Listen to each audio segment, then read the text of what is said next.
우리 하나님께 예물을 봉헌합니다.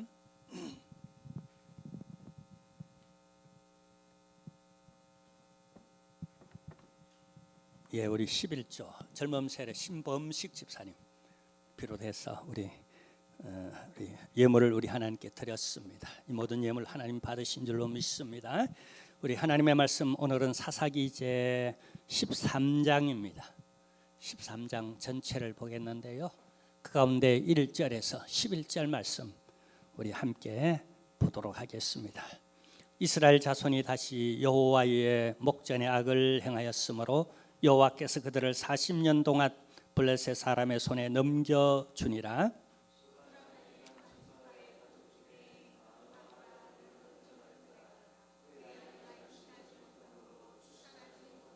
여호와의 사자가 그 여인에게 나타나서 그에게 이르시되, 보라, 내가 본래 임신하지 못함으로 출산하지 못하였으나 이제 임신하여 아들을 낳으리니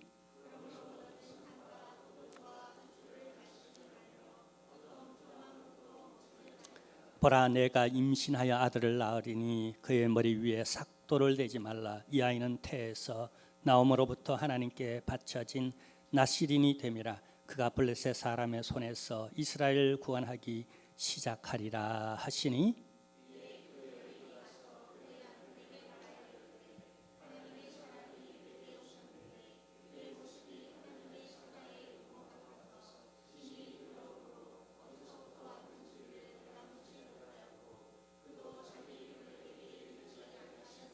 그가 내게 이르기를, 보라, 내가 임신하여 아들을 낳으리니 이제 포도주와 독주를 마시지 말며 어떤 부정한 것도 먹지 말라. 이 아이는 태에서부터 그가 죽는 날까지 하나님께 바쳐진 나실인이 됨이라 하더이다 하니라.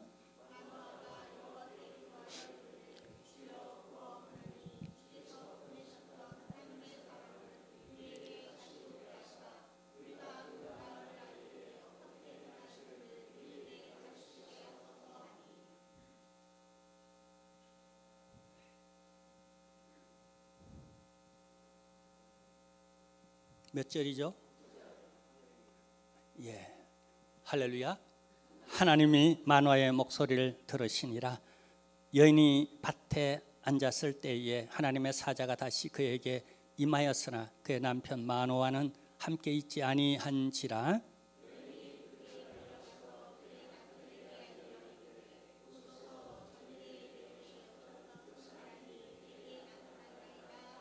마노아가 일어나 아내를 따라가서 그 사람에게 이르러 그에게 묻되, 당신이 여인에게 말씀하신 그 사람이니까 하니, 이르되 내가 그러다 하니라. 아멘. 할렐루야. 광고 시간입니다. 여러분 모두 환영합니다. 잘 오셨습니다. 은혜의 시간만 되기를 바라고요. 우리 다니엘 기도회 이번에 참석하기만 하면은 하나님이 역사하실 것 같습니다. 여러분 이번에 다 은혜 받고 응답 받기를 축복합니다. 우리 잠깐 우리 주보 다 참조하시고요. 우리 영상으로 광고 대신합니다.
할렐루야.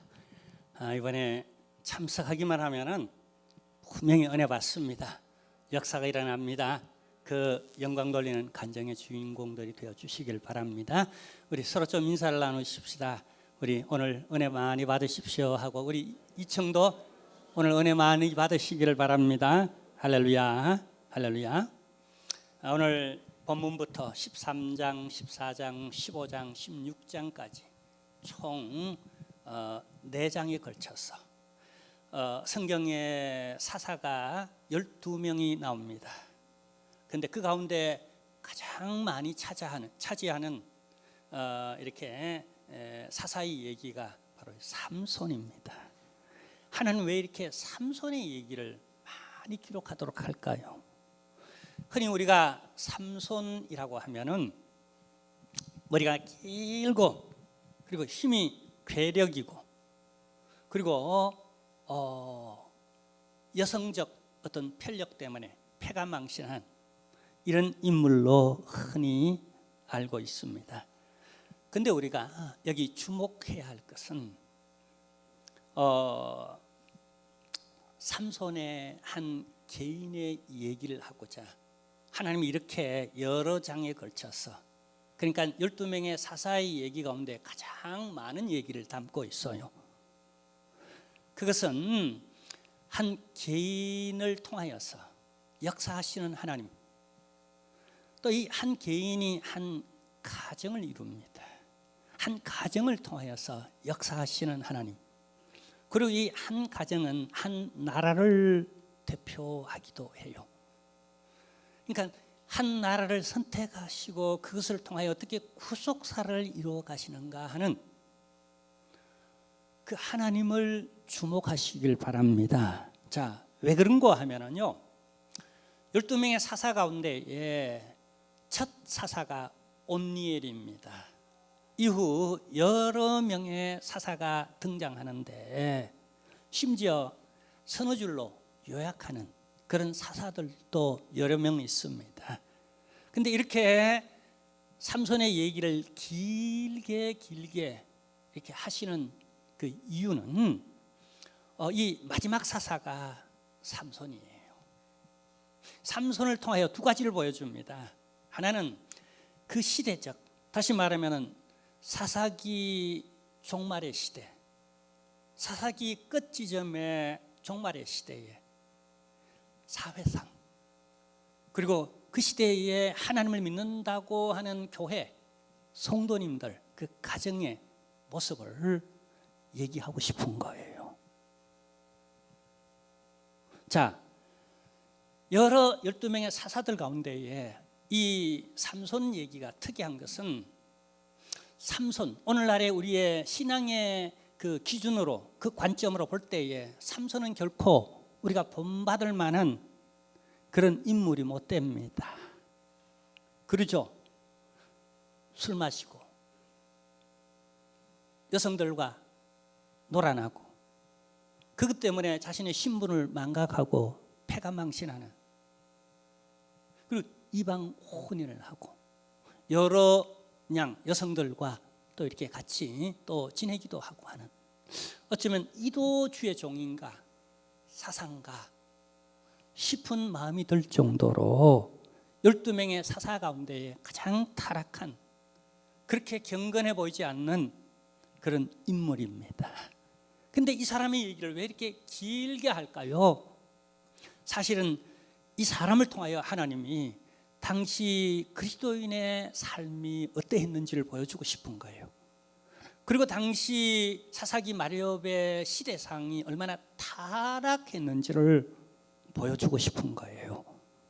그리고 이런 시대 가운데에 이 모든 삼손 얘기에 여러분 나타나는 주인공은 물론 삼손입니다. 그러나 표면적 주인공이지 이면적 삼손은 가주어지 진주어가 있습니다. 그 진주어는 결국 하나님이라는 사실, 이 시대에 삼손이라는 사람을 통하여 이 종말의 시대에 하나님은 어떻게 심판하는지, 그리고 다시 하나님은 이 타락한 시대를 왜 갈아엎을 수밖에 없는지, 그리고 새로운 세대를 일으켜서 새로운 세대를 통하여 새 역사를 하나님 이루어갈 수밖에 없었는지를 하나님은 설명하고 싶은 거예요. 이 이해, 인간적 이해, 백성들이 이걸 받아들이고 이해하게 하기 위하여서 많은 시간을 하나님 할애할 수밖에 없었다는 사실입니다. 그 다음에 삼손 얘기 중에 또 하나의 그 특별한 것은 12명의 그 사사들의 얘기 가운데 유일하게 출생의 비밀을 이제 드러내는 게 이 삼손 얘기입니다. 그러니까 삼손은 어쩌면 태어나지 못할 그런 존재였어요. 왜냐하면은 그 부모님들이 나이가 많이 들어가는데 결혼한 지가 오래됐는데 아기가 없어요. 그러니까 애를 낳지 못하는 거예요. 태생적으로 본래부터 오늘 성경에는 본래라는 단어가 나옵니다. 본래부터 아기를 낳지 못하는 거예요. 이건 어떤 그런 결함이 있는 거예요. 근데 그 속에서 특히 고대 사회에서 나라와 민족, 사회가 이렇게 타락했어요. 그러니까 의인이 그래도 좀 믿음으로 살아가려고 하는 사람이 고난을 당하는 이런 어려움을 공연히 그냥 빈정받고 비난받고 조금만 잘못해도 더 크게 그냥 그 이슈화 시키고 어려움을 당하는 이런 가정에 그 가정에서도 참 불행하게도 아들이 없습니다. 고대 사회에 자녀가 없다는 건 엄청난 저주 혹은 불행으로 느껴지던 그렇게 또 괄시를 받는 그런 시대 세계관들을 생각하면 이 가정의 불행은 한층 더 심화되어져 가고 있었습니다. 나라를 보더라도 소망이 없고 또 교회를 보더라도 소망이 없고 자기 가정을 생각하더라도 후손이 없는 더 이상 어디 희망이 없고 기댈 것이 없는 이런 참 고난을 겪는 마음 아픈 가정입니다. 그런데 이 상황은 하나님이 어떻게 역전시키는가? 우리 하나님은 역전의 명수입니다. 이 고난을 통하여 하나님은 사람들은 빈정대고 손가락질하고 어쩌면 저렇게 안 됐다라고 어느 정도 동정할 줄을 할지는 모르지만 또 어떤 사람은 이 기회를 통하여 아이고 잘난 척 하더니라면서 도리어 마음 상처난데 소금 뿌리는 듯이 또 그렇게 할 수도 있지만은 그러나 하나님은 결코 이렇게 하지 않으십니다. 할렐루야. 우리 하나님 이 고난에 의미가 있었어요. 이 가정에 이런 고난이 있었던 것은 저주하기 위함, 불행하게 계속 지내게 하기 위한 그러한 계획이 아니었어요. 이 가정을 통하여 하나님께서 하실 일이 있었기 때문에 그 안에는 숨겨진 하나님의 훈련과 예비됨이 있었던 거예요. 할렐루야. 그것이 뭔가 사람이었어요. 할렐루야. 어떤 환경이 아니에요. 어떤 법 제도가 아니에요. 결국 모든 문제와 또 더불어 희망의 출발들은 전부 다 사람을 통하여. 그게 사사시대에 세우시는 사사의 의미가 그래서 있는 거예요. 자, 오늘 본문의 배경 한마디로 1절로 이렇게 설명합니다. 딱 한 줄로 사사시대의 배경을 이렇게 설명합니다. 함께 보시겠습니다. 이스라엘 자손이 다시 여호와의 목전에 악을 행하였으므로, 이 한마디로 모든 사사시대의 타락한 상황을 설명합니다. 자, 그리고 그래서 그 여파로 여호와께서 어떻게 역사하셨는가 함께 보겠습니다. 여호와께서 그들을 40년 동안 블레셋 사람의 손에 주시니라. 자, 여기 여호와께서 40년 동안 누구에게요? 블레셋 사람들에게. 자, 이 부분은 좀 많은 설명이 필요합니다. 그 다음에 시사적으로도 요즘 이스라엘과 하마스 간에 전쟁이 일어나요. 그래서 이 부분을 제가 지금 준비를 좀 해놨습니다. 그래서 다음 주에 이 블레셋과 이스라엘 간에 전쟁이 일어납니다. 그때 가서 설명하는데, 오늘날 이 하마스 지역이 어느 지역인가, 오늘 성경을 쭉 읽어가면은요, 가드라는 지역이 나오고 그 다음에 가사, 이 가사라는 말이 바로 영어로 가자입니다. 가자, 가자 지구 아시죠, 그죠?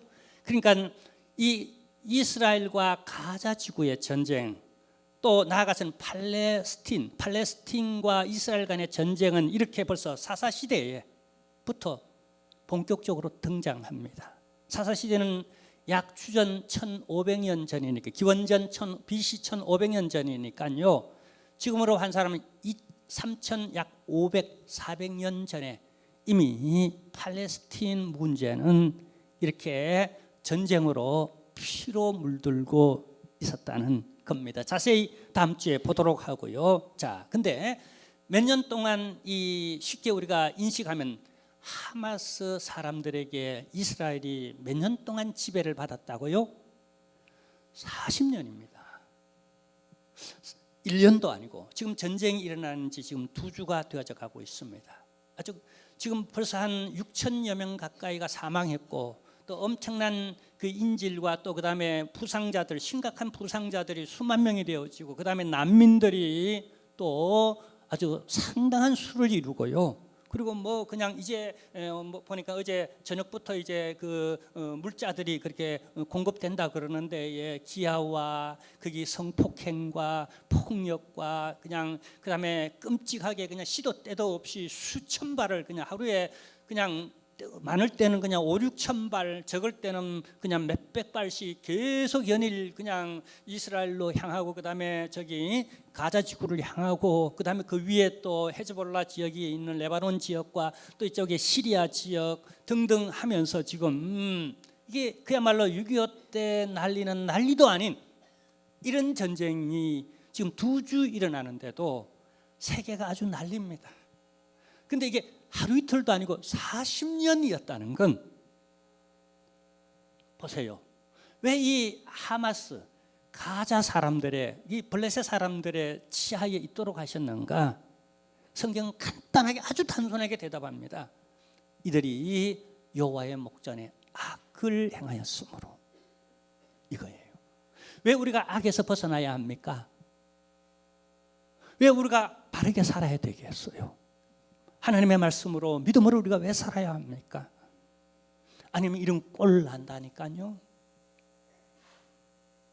자, 근데 여러분, 이 삼손의 얘기 가운데에 하나 우리가 특이한 점을 발견하는데, 먼저 하면은요, 다른 사사 시대를 보면은요, 죄를 반복하잖아요.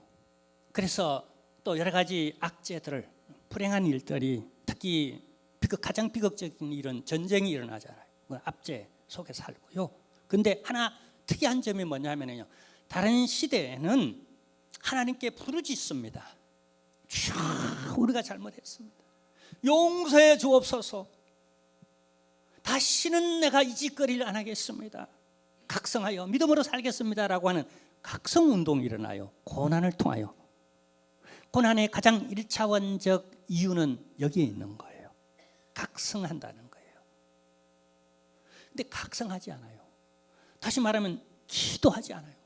고난은 당하고 있는데, 그래서 기도하면 해결되는데, 부르짖으면 역사가 일어나는데, 어쩌면 뻔히 아는 일인데, 왜냐하면 반복되어 왔으니, 그 역사를 모르는 일이 아니기 때문에 알잖아요. 근데 역사에서 교훈을 받지 못해요. 그래서 타락했고, 그러면 이런 어려움이 있을 때는 우리가 힘을 합쳐 함께 쥐하고 기도해야 됩니다. 한번 우리가 모여서 기도하십시다. 그래야 되는데, 그러는 사람도, 또 그 다음에 그렇게 따라주는 사람도 every nothing, 아무도 없어요. 자, 왜 이런가? 주석가들은 두 가지 이유를 설명합니다. 첫째는 이 시대가 어느 시대죠? 사사기의 종말 시대. 그러니까 하나님의 백성들의 마음이 굳어져도 너무너무 타락하여 굳어져 버렸다는 거예요. 그래서 분명히 어려움을 겪고 있는데 촤라고 하나님께 나와 부르짖는 이 믿음이 없다는 거예요.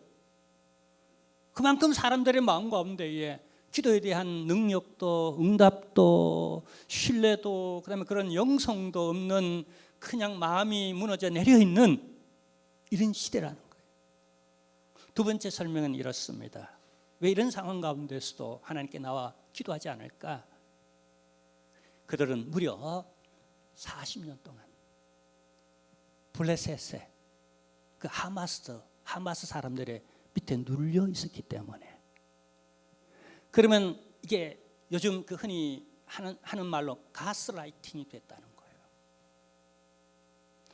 더 이상 우리는 이 상황을 운명으로 받아들이고 체념하고 그냥 그 상황 가운데 순응하고 살아가는, 더 이상 꿈을 꾸지 않고 비전을 갖지 않는 세대의 사람들, 마지막 어떻게 해요? 기차가 종착역을 향하여 달려갈 때에 그냥 사람들은 내릴 채비를 그냥 자연스럽게 그냥 마지막 기적을 울리니까 이제 하차해야 되겠구나, 이 나라 이 민족 이제 끝났구나, 우리 민족은 종말을 구하구나라고 하는, 더 이상 백성들이 꿈을 꾸거나 해방과 독립과 이 비전의 꿈을 꾸지 않을 정도로 그 블레셋 하마스 사람들에 의하여서 가스라이팅 되어진 이런 심리가 더 이상 체념하고 사는 사람들, 그래서 더 이상 기도하지 않는다는 거예요. 어려운 상황 속에 있는, 그러나 꿈을 가진 사람은 그 상황을 극복하고 하나님의 도우심을 구하기 위해 쫙 하고 매달리는, 그게 요셉이었잖아요. 노예로 끌려갔던, 그게 포로로 끌려갔던 다니엘이었잖아요. 더 센 바벨론 혹은 페르시아 그 형국에서 그냥 사자굴에도 들어가고 불 속에도 그냥 쳐넣어지면서, 감옥에 쳐넣어지면서도 쫙 하고 하루 3번씩, 그게 다니엘의 기도죠. 뜻을 정하고 작정하고 이 나라의 민족을 회복시켜 주세요. 이 땅 새롭게 해주세요. 우리가 다시 저 고토를 회복해야 되겠나이다. 주께서 말씀하신 대로 역사하여 주옵소서. 비전을 꿈꿨던 거예요. 그래서 주님 앞에 매달렸던 거예요. 역사가 일어납니다. 저는 이번 다니엘 기도회와 이 금요 부흥 기도회에 참여하는 사람들마다 무조건 은혜를 달라고 저는 그렇게 기도하고 있고, 또 하나님이 확신의 마음 주셨어요. 참여하면 은혜 받겠다 싶은, 그리고 이번에 작정하고 하나님 앞에 기도하면 응답해 주시겠다 싶은 우리 여러분 그 대상이 되어지시기를. 그러니까 안 나오면 하나님 얼마나 안타깝겠어요. 좀 목사인 저도 다 나왔으면 좋겠다. 기도하면 하나님은, 살아계신 하나님께서 분명히 응답하십니다. 역사하십니다. 좋은 길을 내실 줄로 믿습니다. 자, 이런 낭망한 사회, 더 이상 기도조차 하지 못하는 이런 연약한 상태에 있는 이 백성들을 위하여 우리 하나님이 뭘 하시는가 보세요. 자, 그래서 결코 이 사건, 이제 13, 14, 15, 16장 사건의 모든 주인공은 삼손이 아니에요. 그는 가주어예요. 진주어는 하나님이에요. 기도조차 못한다니까요. 다 마음이 녹아내려서 간담이 서늘해져서 뭔가 쥐하고 비전을 꿈꾸며 독립을 꿈꾸지 못한다니까요. 그런데 이런 상황 가운데 구원의 역사, 회복의 역사를 꿈꾸시는 분이 계셨고, 그걸 계획하고 그 꿈을 꾸도록 길을 여시고 문을 여시는 하나님. 그래서 우리 하나님은 은혜의 하나님이시요 사랑의 하나님이시요, 우리가 그분을 믿을 때에 이런 역사가 일어난다는 것이 우리 귀에 들리는 것이 우리의 복음입니다. 그게 굿뉴스예요. 자, 하나님은 어떻게 역사하시는가? 2절 우선 또 하나의 가정적, 자, 1장이 온 민족적, 나라적, 사회적 배경이라면 2절은 한 가정적 배경을 이렇게 또 한마디로 설명합니다. 함께 보시겠습니다. 소라 땅에 단 지파의 가족 중에 마누아라 이름하는 자가 있더라. 그의 아내가 임신하지 못함으로 출산하지 못하더니. 한 가정의 비극을 이렇게 설명하고 있는 거예요. 그래서 그 다음 기절을 쭉 읽어보면 본래 임신하지 못하더라라고 하는, 그러니까 이런 신체적, 생리적 이런 결함이 있는 가정이에요. 그러니까 그 고통은 얼마나 더 심했겠습니까? 자, 근데 여러분 이것이 이 사회와 이 가정에 마이너스적으로만 생각하면 안 돼요. 우리가 고난이 올 때에 그것을 마이너스적으로만 생각하지 않아도 좋을 것은 하나님이 살아계시기 때문에 그렇습니다. 우리 하나님을 사랑하는 자, 그 뜻대로 부르심을 받은 저와 여러분들에게는, 우리 교회에는, 하나님의 백성들에게는 모든 것이 합력하여 선을 이룰 줄로 믿습니다. 할렐루야. 그래서 우리가 너무 좋은 일이 있다고 해서 날뛰는 게 아니라 하나님께 찬송하며 예배드리고 감사하고, 또 우리 너무 슬픈 일이 닥쳤다고 해서 시험 들거나 낭망하지도 않을 것은 하나님이 이 모든 것을 합력하여 선을 이루어 나가시기 때문에 그렇습니다. 할렐루야. 우리가 잘은 알지 못하지만 때로는 이해할 수 없는 고통과 고난이, 왜냐하면 악인이 더 배부르고 더 잘 먹고 잘 살고 더 큰 소리 치고 자녀가 잘 되고 재산이 늘어나고 그냥 건강하고 할 때가 있습니다. 그러나 염려 마십시오. 그 어떤 가정보다도 불행한 이 가정에 하나님의 계획이 있었다는, 이 고난의 계획이 있었다는 거예요. 이 고난을 통하여 하나님의 은혜를 체험하고 하나님의 뜻에 순종하는 사람이 되어진다는 거예요. 결과적으로 이 고난은 하나님이 이 가정에 삼손이라고 하는 당시대의 가장 걸출한 영웅, 자녀를 주기 위한 하나님의 한 과정이었을 뿐이라는 겁니다. 아멘. 삼손 우습게 보면 안 되는 거예요. 여러분 종말의 이 시대에, 이 사사기 종말의 시대에 그래도 가장 하나님이 고르고 뽑은 사람이었다는 거예요. 그죠? 여러 가지 단점도 있었지만은, 그러나 성령이 역사한 사람은 이 한 사람뿐이었다니까요. 목숨 걸고 나가서 블레셋과 저 가자 지구와 싸우는 사람 전부 다 뒷짐지고 이렇게 있는 사람이야. 되니 안 되니 많이 그러고, 심지어 그냥 블레셋을 쳤는데 그냥 가자 사람들이 막 이스라엘에 와가지고 삼손 내놓으라고, 아니면 너네들 다 치겠다 그러니까 힘을 합쳐 같이 삼손과 더불어 저 블레셋 사람들을 쳐야 되는데, 도리어 블레셋 저 삼손을 불러다가, 야, 너 때문에 우리가 다 죽게 생겼다. 네가 공연히 저 가자 사람 건드려 놔서 우리 그냥 다 큰일 나고 피해보게 생겼으니까 네 혼자 가서 죽어라 하고 갖다 내밀죠. 그죠? 함께 더불어 싸우고 회복하고 물리치고 하려고 하지 않고 그냥 이 정도로 개인주의적이며 지극히 자기 중심적인 이기주의적 그 타락의 시대에 이게 늘 두드러집니다. 이게 지극히 이기주의적이며 자기 중심주의고 욕심주의적인, 그리고 타자에 대한 더불어 상생하고자 하는 이런 협력, 각자 도생하는 이런 시대 상황 가운데, 그래도 혼자지만은 그냥 목숨 걸고 그냥 무기도 없고 지원자도 없고 그냥 그때는 동포도 없고 이웃도 없는 가운데서 혼자 나가서 싸우는 사람, 그래도 가장 괜찮은 사람을 하나님 선택한 거예요.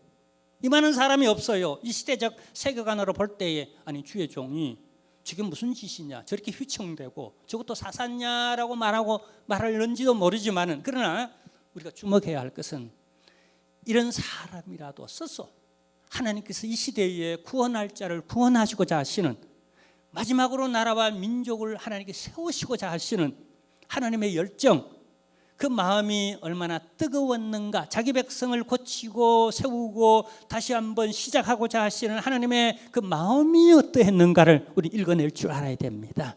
그래야 사사기를 읽을 수 있어요. 자, 근데 여기 우리가 하나 볼 것은요, 3절 5절입니다 3절에서 5절 말씀 우리 함께 보겠습니다. 이때 하나님께서 나타납니다. 나타날 만한 시대에 나타날 만한 사람에게 나타난 게 아니라 전적인 하나님의 은혜 가운데 예수님이 이 땅에 오심도 그러하였습니다. 그 시대에 그렇게 오신 것은 그 시대가 받을 만해서 오신 게 아니라 가장 어두운 시대, 타락한 시대에 예수님께서 이 땅에 오셨어요. 그게 은혜입니다.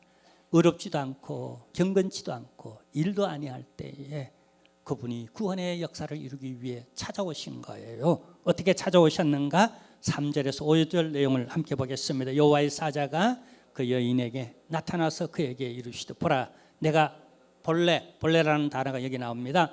임신하지 못함으로 출산하지 못하였으나 이제 임신하여 아들을 낳으리니, 그러므로 너는 삼가 포도주와 독주를 마시지 말며 어떤 부정한 것도 먹지 말지니라. 보라, 내가 임신하여 아들을 낳으리니 그의 머리 위에 삭도를 대지 말라. 이 아이는 태에서 나옴으로부터 하나님께 바쳐진 나시림이 됨이라. 그가 블레셋 사람의 손에서 이스라엘을 구원하기 시작하리라 하시니. 할렐루야. 이게 하나님의 은혜예요. 결코 그냥 내가 그냥 잘난 게 아니에요. 그래서 우리가 은혜 받을 때 겸손해야 되는 거예요. 그리고 이만하게 된 것이 하나님의 은혜인 줄로 믿고 우리 하나님께 영광 돌릴 줄 알아야 합니다. 자, 근데 여기 8절을 보면은요. 자, 드디어 기도하는 내용이 딱 여기 한 번 나옵니다. 물론 나중에 그 삼손이 죽을 때쯤 하나님께 부르짖는 기도가 나와요. 하나님, 나를 죽이소서. 나를 희생의 제물로 해서 이 블레셋 사람들 다 함께 죽기를 원합니다라는 그 애원하는 마지막 기도가 나오고, 그 시대의 일반 백성이 하나님께 기도한다는 내용은 단 한 번도 안 나오는데, 근데 이 마노아가 기도합니다. 자, 한번 볼까요? 8절입니다. 마노아가 여호와께 기도하여 이르되 주여 구하옵나니 주께서 보내셨던 하나님의 사람을 우리에게 다시 오게 하사 우리가 그 낳을 아이에게 어떻게 행할지를 우리에게 가르치게 하소서 하니. 자, 여기 보세요. 내가 먼저 기도할 힘과 동기를 여러분 부여하는 게 아닙니다. 하나님이 기도하도록 그렇게 만드셨어요. 아무도 기도하지 않는 게 일반적이고 너나 할 것 없이 그렇게 신앙생활하고 있어요. 그게 당연한 줄로. 여러분, 이 문화가 무서운 건요, 여러분 문화가 이렇게 여러분 이렇게 한번 형성되어지면 그게 당연하게 느껴진다는 거예요. 여러분, 온 세상이 깜깜하면은요 뭐요? 선악이 분별 안 됩니다. 깜깜한데 뭔가 분별력이 없잖아요. 문화는 하나의 여러분 빛과 어둠과 같습니다. 그러니까 어둠의 문화가, 타락한 어둠의 문화가 가득 차버리면은요 선악간에 진리가 무엇인지 구분이 안 된다는 거예요. 그러니까 이때 기도해야 되는데 그게 진리인데, 근데 너무 깜깜해져 버리니까, 타락해져 버리니까 기도의 가치나 기도의 체험이나 또 기도하면 응답해 주실 것이라고 하는 믿어지는 이런 것들이 불신이 이게 하나의 문화가 되어졌다는 거예요. 그런데 이 문화 가운데 하나님 먼저 비전을 주시죠. 뭘 통하여요? 말씀을 통하여. 할렐루야. 하나님은 말씀을 통하여 비전을 주신답니다. 그래서 우리가 말씀을 들을 때 아멘 하면서 비전을 꿈꾸는 우리 가운데 희망이 생기기를, 그리고 이걸 붙잡고 기도하잖아요. 마노아가 본격적으로 기도하는 게 하나님이 이렇게 해 주시겠다고 약속을 붙잡고, 하나님의 말씀은 약속이 되는 줄로 믿습니다. 저는 기도해 하기 전에 항상 약속의 말씀을 먼저 붙잡을 수 있도록 말씀을 먼저 제시합니다. 왜냐하면 하나님 먼저 역사해야 되니까, 말씀을 통해 꿈을 주고 비전을 주고 붙잡을 수 있도록 내게 어떻게 해요? 내 손에다가 붙잡도록 이렇게 뭔가 약속을 밀어줘야 되니까 하나님의 교육 방법이 그렇더라고요. 아브라함에게 나타나셨을 때도, 이삭과 야곱에게 나타나셨을 때도, 이삭이 홀로 저기 하란으로 갈 때 그 밧담 아람에서 하나님을 경험하잖아요. 그때 하나님 먼저 하늘 사닥다리를 그냥 내려가지고 야곱이 잠자는 돌베개 자고 잠자는 자리 위에 내리시죠. 그죠? 천사가 오르락 내리락하는 비전을 먼저 주세요. 그럼 그것 붙잡고 야곱이 하나님과 그 마지막에 보면 막 실험하죠. 그죠?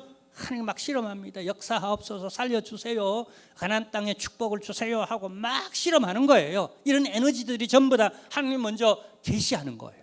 말씀을 주는 거예요. 그러니까 기도하는 거예요. 자, 당시 하나님이 처음 나타났을 때에 내가 있는 자리에서, 부부가 함께 있는 자리에서 그렇게 말씀해 주시면 얼마나 좋겠습니까마는, 그러나 하나님은 그의 아내에게 먼저 나타납니다. 왜 그런지는 모르겠어요. 제 생각에 오늘 본문 마지막까지 보면은요, 이 마노아보다는 아내의 영성이, 아내에게 들려주는 게 더 잘 받아들이는, 그죠? 하나님이 굉장히 지혜로워요. 두 사람 있는 자리에서 말하면은 뭐 의심하고 그냥 툭탁툭탁 부부 싸움 나거나 뭐 그냥 서로, 근데 딱 단독적으로 찾아갑니다. 단독으로 하나님 만나게 해요. 그리고 그 가운데서 비전을 주는데 받아들입니다. 아내는 믿습니다. 근데 이 마노아는 내가 못 들었어, 내가 만난 것도 아니고 난 잘 모르겠어. 그러지만 마누라가 하는 얘기를 들어보니까 그게 진실인 것 같다. 평소에 얼마나 성실한지 신실한지 헛된 말을 할 아내가 아니에요. 그래서 그러면 좋다. 내가 하나님께 한번 부르짖어 보겠다. 그래서 아내를 통하여서 그냥 어떻게 도전을 받고 그러면 나도 하나님을 한번 만나야 되겠다. 그리고 하나님이 어떻게 이 아이를 내가 정말 주실런지, 그리고 이 아이를 어떻게 내가 길러야 할지 나도 제대로 배우고 싶다. 그래서 하나님께 나온 거예요. 할렐루야. 아멘. 우리 보통 남자들 그런 거겠죠. 아내를 따라. 그거 아니신 분들은 그냥 한턱 내십시오. 아내한테 가서. 자, 어쨌거나 이렇게 됐어요. 그래서 하나님께 기도하는데 하나님은 나타났을까요? 안 나타났을까요? 이 타락한 시대 가운데, 그리고 제대로 믿지 못하여 방황하는 이 영혼에게도 기도하니까 하나님은 긍휼히 여기시는 거예요. 하나님 불쌍히 여기는 데는 조건이 없습니다. 따지지도 묻지도 않습니다. 그냥 불쌍히 여기는데 뭐예요? 그냥 그래서 우리는 하나님께 불쌍히 여김을 받아야 돼요. 긍휼히 여겨달라고. 제가 제일 많이 서두에 기도 그냥 들어가면서 가장 그냥 이제 서두에 늘 하나님의 그 자비를 구하는. 근데 하나님이 나타나셔서 자세히 다 설명해 주는 거예요. 할렐루야. 그리고 드디어 아이를 낳았습니다. 아이를 낳았어요. 그게 누구냐? 삼손이에요. 그리고 이제 다음 장부터 삼손과 이 가자 지구 사람들과 하마스와의 전쟁이 일어납니다. 다음 주에 보시고요. 자, 오늘 이 주제는요, 이 과정 속에서 여호와의 사자인 줄만 알았는데, 근데 번제를 드리는 과정 속에서 어떻게 해요? 연기가 피어오르는데 그 연기를 타고 하늘로 올라갑니다. 이건 사람이 아니에요. 이건 단순한 천사가 아니에요. 그가 영적 지각에 눈이 열려서 그때 깨닫는 게 이는 하나님이다. 이는 하나님이다. 자, 그 전에 그래서 그가 묻습니다. 도대체 당신은 누구십니까? 라고 묻습니다. 그러니까 이 여호와의 사자, 그러니까 하나님이 대답해 주죠. 야, 네가 왜 나를 알려고 하는가? 그러면서 하나님이 어떻게 거절하죠? 내 이름은 기묘자니라라고 이렇게 설명해 줍니다. 자, 기묘자라는 말, 영어 성경에는 이렇게 기묘자, 우리말로는 참 힘듭니다. 그 뉘앙스는 이런 거예요. 한번 따라해 볼까요? 묘하다. 묘한 거예요. 참 묘하다. 자, 영어 성경에는 이렇게 번역하고 있어요. Beyond understanding. 그러니까 인간이 이해할 수 있는 건너편에 있다는 거예요. 이해의 건너편에 있다. 이 말이 뭐죠? 이해 불가라는 거예요. 하나님의 존재, 하나님은 그렇다는 거예요. 자, 기묘자란 말은 이름이 아니에요. 당신의 존재를 설명한 말이에요. 나는 너희가 도저히 이해하려고 해도 이해할 수 없는 초월에 계시는 분, 초월한 분이라는 설명을 합니다. 자, 근데 왜 하나님은 이름을 안 가르쳐 줄까요? 이 설명이 잠깐 우리 오늘 시간 지나지만 필요해요. 왜 안 가르쳐 줄까요? 우리가 하나님의 이름을 알 때에 어떤 불행한 슬픈 일이 일어날까요? 자, 이제 삼손 얘기가 끝나고 이후 17장부터 21장까지 그 내용 가운데에 어떤 일이 일어나느냐 하면은요, 요 삼손 얘기까지가 16장까지는요 하나님이 주도해서 이스라엘을 다룹니다. 신관적 측면에서 볼 때. 근데 17장 이후는요 사람이 하나님을 다룹니다. 무슨 말인지 아십니까? 오늘날 하나님 중심으로, 신 중심, 하나님 중심으로 신앙생활 하는 분들이 있어요. 근데 지극히 인간 중심으로 그렇게 설교를 하고 성경을 해석하고 그렇게 목회를 하고 또 혹은 그렇게 신앙생활을 하는 사람들이 또 분명히 있어요. 인간 중심. 그러니까 인간이 하나님을 막 다뤄요. 특히 신학자들의 오류. 그래서 신학자들 가운데에 제대로 된 영성과 이렇게 믿음을 갖기가 수월치 않습니다. 왜냐하면 내가 성경을 다루고 신을 다루고 여러 가지 비평을 늘 하고 판단을 늘 하고 그렇게 논문을 써 만들고 이렇게 해야 되기 때문에, 그러니까 자칫 그러다가 보면은, 그래서 신학자들이 성경을 많이 아는 사람일수록 교회를 오래 생활할수록 기도를 더 많이 해서 하나님 중심의 신앙생활을 하도록 해야 돼요. 자, 무슨 얘기인가? 하나님이 끝까지 이름을 안 가르쳐주는 이유, 그냥 기묘자, 네가 이해할 수 있는, 이 말은 뭐냐면요, 우리가 뭘 알면 그걸 다루려고 합니다. 무슨 말인지 아시죠? 다루려고 해요. 그래서 이스라엘 백성들이 17장 이하에 가면은요, 하나님의 이름을 정하고 자신들이 이게 하나님이다라고 금송아지를 만들고 무슨 인형을 만들어서 여기 이름을 정합니다. 여러분, 이름에는 보이는 실체가 있어야 되잖아요. 물건에는 이 물건이 있어야 되죠. 그죠? 물건이 생기면 보이면 거기 이름을 정하고, 이름이 있으면 거기다가 다 뭐요? 실체가 있어야 되는 거예요. 보이지 않는 여러분 실체가 뱃속에 있을 때 이미 태아명을 짓죠. 그리고 태어나서 실체를 만들어내죠. 이게 인간의 원리예요.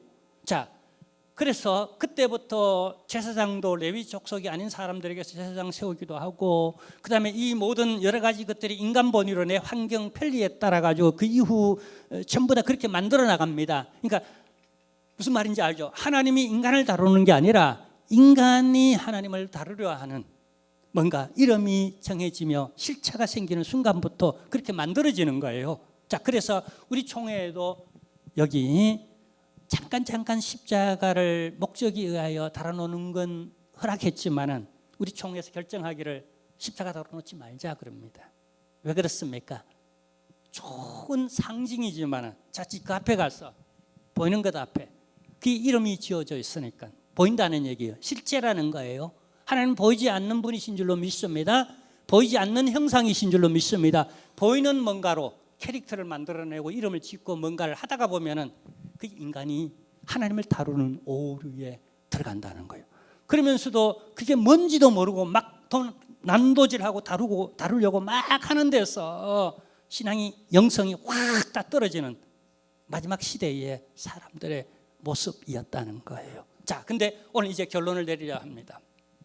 이렇게 사회적으로 타락하고 종말의 시대를 마지막 기차 그 열차가 종착역을 두고 또 하고 울리는 그 시대 가운데에 한 가정의 아픔을 통하여서 마지막 하나님은 삼손이라는 사람을 주시고 이 사람을 통하여서 마지막 기회를 주신다는 거예요. 이 나라와 민족과 이스라엘에. 자, 그리하여 여러분 이 나라적 고통과 민족적 그 블레셋 치하에서 40년의 그 어려움, 이 체념할 게 아니라 해석을 잘 해야 된다는 겁니다. 그리고 이 가정에 도리어 있음을 통하여 느끼지 못했던 없음에 대한, 그래서 어떤 필요성에 대한 갈급함, 그리고 그 안에는 하나님의 숨겨진 비밀한 뜻이 있었다는 겁니다. 고난에는 의미가 있다는 거예요. 오늘 우리 시대에 살아가는 여러분 힘들고 어렵지만은 그것을 통하여 하나님이 하시고자 하시는 합력의 선을 이루시는 하나님 바라보시고 다 힘내시고 다시 한번 우리 신앙을 정비하고요. 다시 한번 이걸 통하여 하나님은 우리를 어떻게 다듬으시고 어떻게 선용하시는가를 기대하시며 우리 함께 기도하는 여러분, 저와 여러분 되시기를 주님의 이름으로 축원합니다. 하나님이여 감사하고 감사드립니다. 은혜 가운데 살아갑니다. 주여, 주님 역사하는 가운데 살아갑니다. 하나님이여 이 종말의 시대에 사사시대와 비등되어지는 이런 시대 속에 살면서 우리에게 있는 고난이 무슨 의미를 가지고 있는지를 알게 하시고 부르짖고 기도하고 매달리고 각성하는 기회가 되게 하시고 하나님이 이렇게 다듬으시고 역사하셔서 우리 가운데 구원의 통로로 마지막 시대에 사용하시는 하나님의 뜻을 발견할 수 있는 저희들 되도록 도와주옵소서. 예수님의 이름으로 기도하옵나이다. 아멘. 이제 이 시간에 일어나셔서 우리 파송의 노래를 부르고 축도로 예배를 폐해야 합니다.